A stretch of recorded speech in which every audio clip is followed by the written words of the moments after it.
और पवित्र शास्त्र वचन के अनुसार तीसरे दिन मुर्दों में से जी उठा।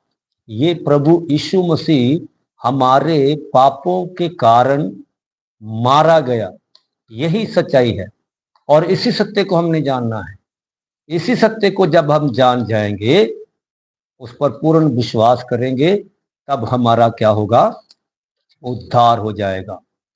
जब हम इस सत्य को पहन लेंगे और बहकावे में नहीं चलेंगे, अर्थात दिखावा का जो सेवकाइयां हैं उनकी ओर हम नहीं जाएंगे, जब हम सत्य के वचन को पहन लेंगे, तब हमें हालेलुया पता चल जाएगा और हम आज़ाद हो जाएंगे। इसी सत्य को जानने के लिए परमेश्वर के दास हालेलुया यशायाह ने एक भविष्यवाणी करी थी। और क्या लिखा था उसने? जो समाचार हमें दिया गया 53 यशायाह 53 उसका किसने विश्वास किया? आज कोई सुसमाचार पर विश्वास नहीं करता है। आज जो सत्य का सुसमाचार है उस पर कोई विश्वास नहीं करता। और यहोवा का भुजबल किस पर प्रकट हुआ? क्योंकि वो उसके सामने अंकुर के समान और ऐसी जड़ के समान उगा जो निर्जल भूमि में फूट निकले। उसकी ना तो कुछ सुंदरता थी और ना ही हम उसको देखते थे, और ना उसका रूप ही हमें ऐसा दिखाई पड़ा, हमें ऐसा दिखाई पड़ा कि हम उसको चाहते। वो तुच्छ जाना जाता और मनुष्य का त्यागा हुआ था। वो दुखी पुरुष था। ये किसके बारे में यशायाह बोल रहा है? ये हमारे मसीहा यीशु मसीह के बारे में बोल रहा है। और रोग से उसकी जान पहचान थी और लोग उसे मुख फेर लेते थे। वो तुच्छ जाना गया और हमने उसका मूल्य ना जाना। हम उसका मूल्य नहीं जानते हैं।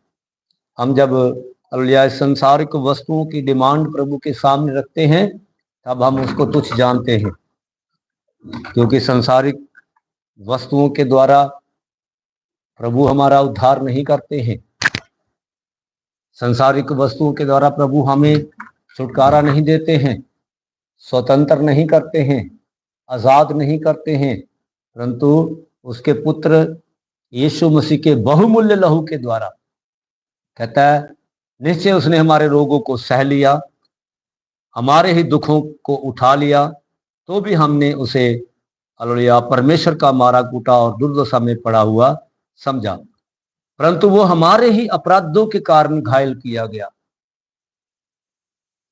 हमारे ही अपराधों के कारण घायल किया गया, हमारे ही अधर्म के कामों के कारण कुचला गया।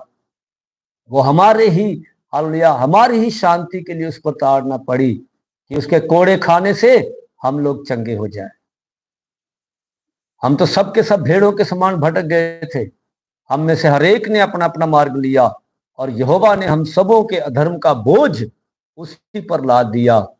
वो सताया गया तो भी वो सहता रहा, अपना मुंह ना खोला।